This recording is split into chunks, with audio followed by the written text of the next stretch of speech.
Je te souhaite le bonjour, chers témoins de Fenêtres sur l'invisible, où contes et légendes nous guident dans les sagesses de la vie.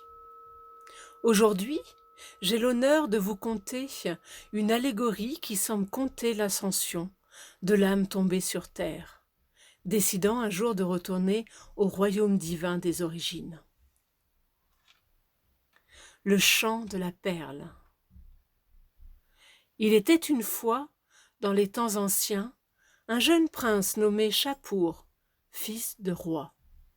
Il habitait dans le palais de son père, le roi Shahryar, le bon roi, dans le merveilleux royaume de la perle unique, à l'orient des légendes. Le roi Shahryar et la reine Négar, la bien-aimée, avaient donné ce nom au prince, car il devait un jour être roi à son tour.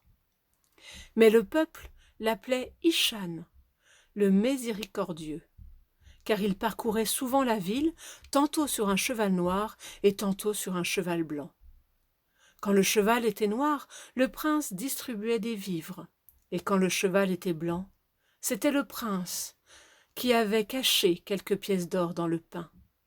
Aussi, le jeune prince était-il fort estimé.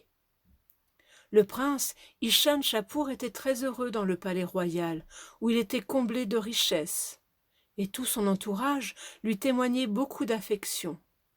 Il était nourri de mets délicats et vêtu d'une magnifique et glorieuse robe royale qu'il couvrait d'un superbe manteau taillé dans un léger et aérien tissu teinté de pourpre.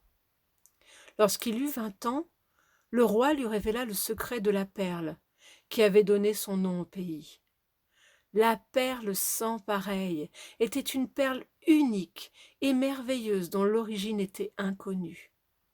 Elle était tellement grosse qu'il fallait les 2 mains pour la porter, et tellement lumineuse qu'elle semblait être une petite lune descendue sur terre.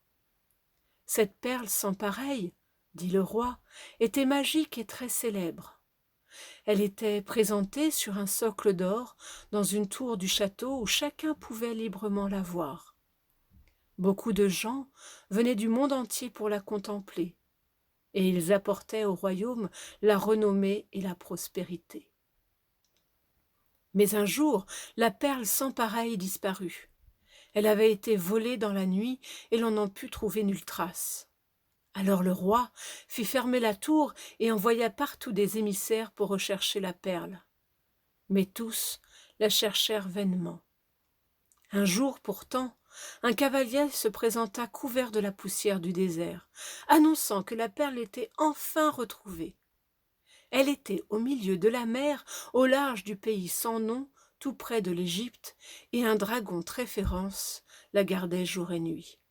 « Tu es le prince et l'héritier du trône, dit le roi, et il t'appartient de ramener la perle. Tu dois te rendre au pays sans nom et affronter le dragon à la brûlante haleine pour lui reprendre notre bien.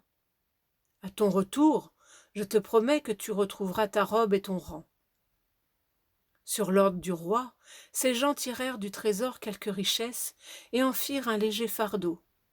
Ils y mirent de l'or, de l'argent, des rubis, des agates et quelques diamants. Ils ôtèrent la robe de gloire du prince et son manteau de pourpre et le vêtirent plus simplement. Le prince traversa le désert avec une petite escorte, car la route était dangereuse. Il passa la cité des marchands et arriva alors au pays de Babel, dans la ville de Sarrebourg. Ses compagnons quittèrent alors le prince, qui se retrouva seul en Égypte. Il gagna le pays sans nom et s'installa dans une auberge près de la mer. Puis, il se mit à la recherche du dragon.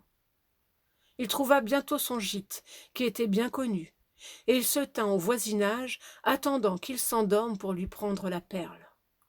Mais ce dragon maudit ne semblait jamais dormir.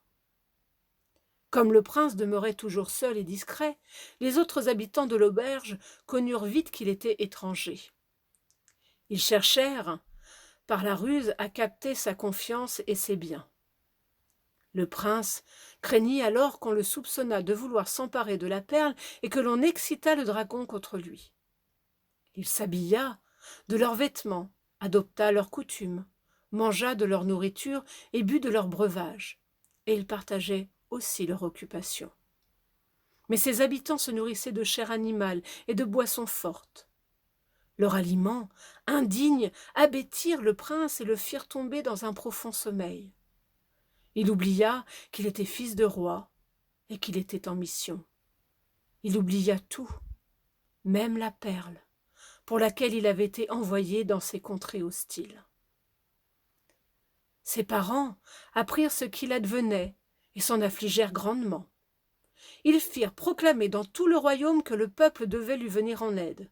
Alors les rois du vieil Orient des légendes et les grands de l'empire de Parthe, ainsi que tous les mages et notables du royaume de la perle unique, résolurent que le prince Ishan-Shapur ne serait pas abandonné au pays sans nom près de l'Égypte.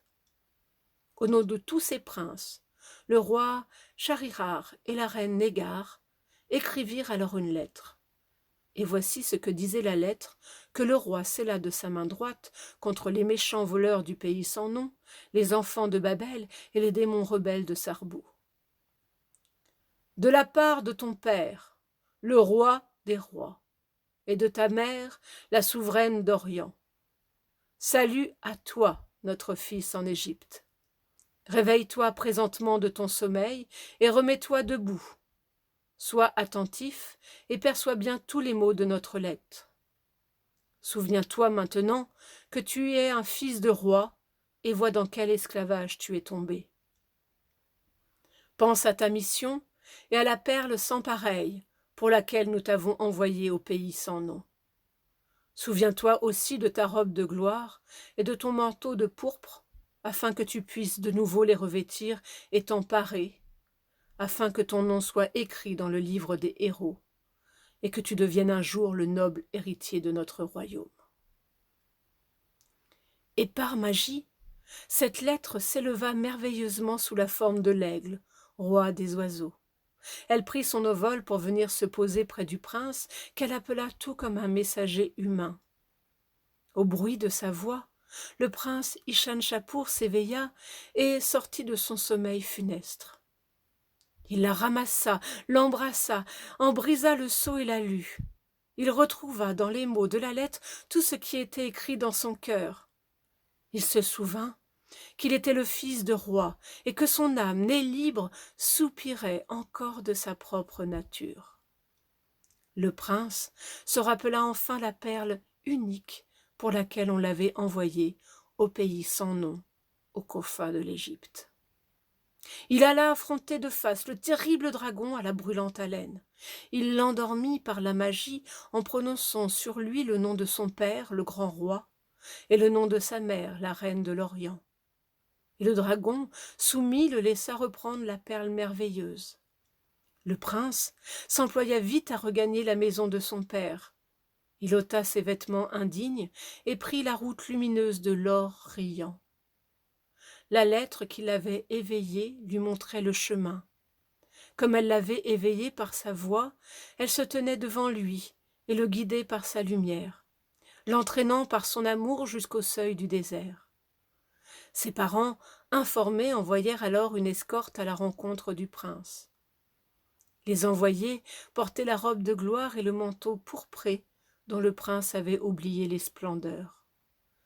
Devant lui, la robe apparut soudain comme son image reflétée dans un miroir. Et cette image apparaissait tout entière en lui, et lui se voyait tout entier en elle. Ils étaient bien distincts et pourtant un seul dans une forme unique. Et elle irradiait de tout l'éclat du roi Shahryar. Le prince la voyait vibrer de tous les degrés de la sagesse. Il perçut alors ce que signifiait sa vision. Je suis cela même qui agit dans les actes de celui qui est né dans la maison du Père. Et le prince perçut en lui-même combien il avait grandi en accomplissant sa mission.